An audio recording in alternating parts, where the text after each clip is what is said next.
Well, I'll talk off from where I come from. I come from Zimbabwe. That's where I was born.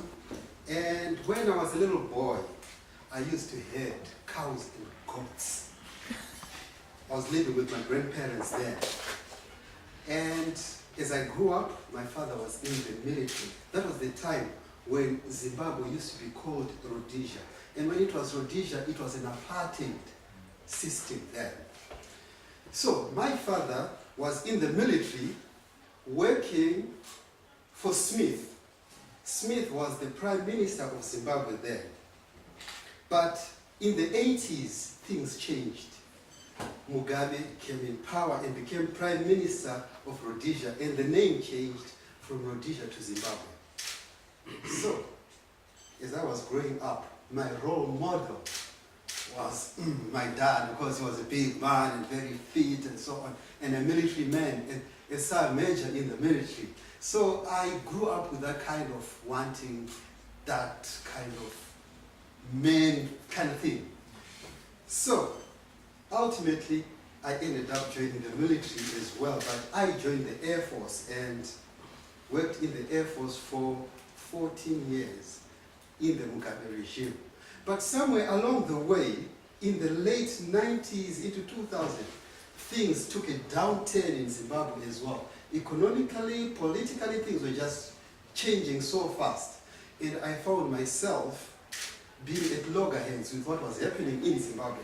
From that time, I became a very wanted person because I did things they did not expect a military officer to do. Tell the press about some plans that the government is planning, which was counter kind of revolutionary in a way somewhere. And so I ended up running from Zimbabwe very fast, leaving everything there. And I landed in Britain, well, to end of around September 2001. Strange place, but nice place. Stayed in London for a few months, met a few people, and one time, this lady called Michelle invited me to a party. Well, here we are at a party, dancing, enjoying ourselves. Then another person within the party, she comes and talks to me, and she says, well, I'm from Cardiff. I say, oh, Cardiff. I had absolutely no clue. I thought Cardiff, because that was in a place called Wandsworth. That's where the party was, in London, Wandsworth. I said, Cardiff, oh, okay. Then the following week, I met the same person again. So I said, where is Cardiff? And when I heard it was in a different place called Wales, I was like, what? I used to think it was just around the corner, one of the streets just around there. So later, I came over to Cardiff just to see what it was like. That was 2002. I never left. Stayed in Cardiff then. And my first experience with Butetown, I'd come over to see, her name was Linda, to see Linda. And you know, on Butte Street, there's a street called West Close. There's a garage there. I parked my car by there. That was my first experience. I parked my car by there, just next to the garage, and went over to meet some people and have a little coffee. When I got back to my car on West Street, just beside the garage, my car was broken into. Door, window smashed in, radio gone. So I said to everybody, did anybody see anything that happened? That was my first experience with in Butetown. Then that deed was quicker than yours. Then, a few years later, well, I decided to live in the bay itself. I lived in a place called Century Wharf. Now, Century Wharf there's the Tough River, there's Downballs Road, and it's just placed right there. It's a complex with, those who don't know it, it's a gated complex. You need a fob and lots of security in there. You need a fob to get in, to get out, to drive in, and so on, kind of thing. And in that kind of place, sometimes you have a brush with stars and so on. I remember one time I met Charlotte Church. In one of the in the gym there, and we were talking, and I didn't know who she was. She was just saying, "I'm Charlie. Charlie, I don't know you."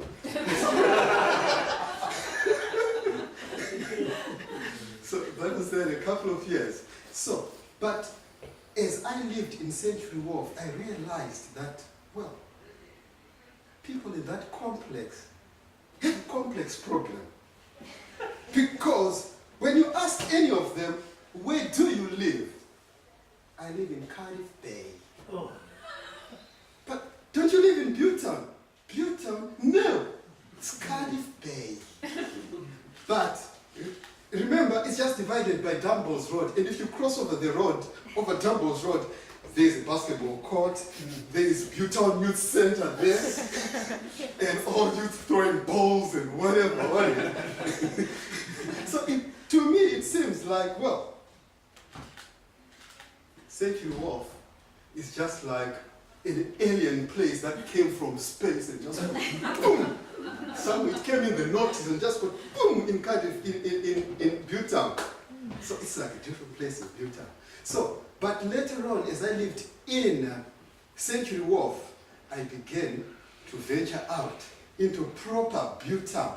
So if you go along Butetown, right, there's a road called London Square. And on London Square, if you do a left, there's Butetown Community Center there. So here and there, I used to go in there, and I met a fellow there. You know, these old guys in there, they just tell you stories about what Tiger Bay was like in those good old days. So I'd sit around there in Butetown Community Center and listen to stories. Then the old man, one of the old men, I think his name was Nicholson, he says to me, "God, what have you got to bring to Butetown?" And I said to him, "Well, you've been telling me all these stories. Well, I'll bring the old Africa as well into Butetown." He said, "What?" I said, "Okay, for starters, I'll tell you a story." So there we sat in Butetown Community Center, and I told him this story. Once upon a time was a hummingbird, and this little hummingbird woke up quite late as the sun rose higher and higher on the eastern horizon. Well, this little hummingbird had beautiful blue feathers on its neck, and its body was covered in gray and shiny yellow feathers. It flapped its wings, watching the sun rise higher and higher in the eastern horizon. And as for food, what did this little hummingbird do? Well, it didn't have to go anywhere. The place where it lived was its paradise, its very own place, a place it's territorially coined its very own place. Well, so I said to the old man, well, this story is not about how well off this little hummingbird was, because it had abundance of nectar and so on in this place, and lots of insects that hummingbirds live on, spiders and so on and so on. This story is not about how well off the hummingbird was. This story is about how the little hummingbird came to own this place that it territorially calls its very own. So, it all started a couple of moons before that. The little hummingbird was the first bird to be up before the sun even rose. It flapped from tree to tree in search of food. Food was scarce in those days. But on one day, as it flapped its fingers from tree to tree, it got tired and hungry. It sat on this tree, and just as it happened to look down, there were two antelopes under the tree, caressing one another, loving each other. Well, the little hummingbird thought of love. Well, she thought about her lover, who had just vanished. You know how you feel when a lover just vanishes? You know, those kind of feelings. So while she was busy, preoccupied with the thought of love, something caught her attention, like twigs breaking, and there she spotted a hunter, spear raised high above his shoulders. The little hummingbird flew to the two antelopes. Antelopes, run! There's a hunter coming! The two antelopes rose up and galloped for dear life. But still, as you know, hunters don't give up easily. The hunter was also after them because he really wanted something to eat. The little hummingbird, something brave, took hold of her, and she went right there in front of this hunter, started singing to him, and said to him, King's huntsman, stop. For today, don't hunt. Just watch them gallop away. Watch the majestic beauty of nature gallop away. So, the hunter watched the two antelopes galloping further and further away. He later turned and went home. Later that day, the little hummingbird caught up with the two antelopes. Little bird, they said, thank you for saving our lives. Tell you what, we will show you a place. Come with us. And that is how the little hummingbird came to have this place. Well, a kind of a century wharf within Butetown, which she territorially calls it one. It's got everything in it. But with everything that happens, so I say to Nicholson, well, with everything, as you can see, if you keep doing good things come to happen. That is how Century Wharf came from out of space and just go boom, right there in Butetown. So it's a good development of Butetown, so I said. But as you know, with every good thing going is always followed by music, is it not? So I said to him, well, as I said, I'm going to bring you old Africa. So here is old Africa. There's nothing that can be older than this. You know what it is? This is called Mbira.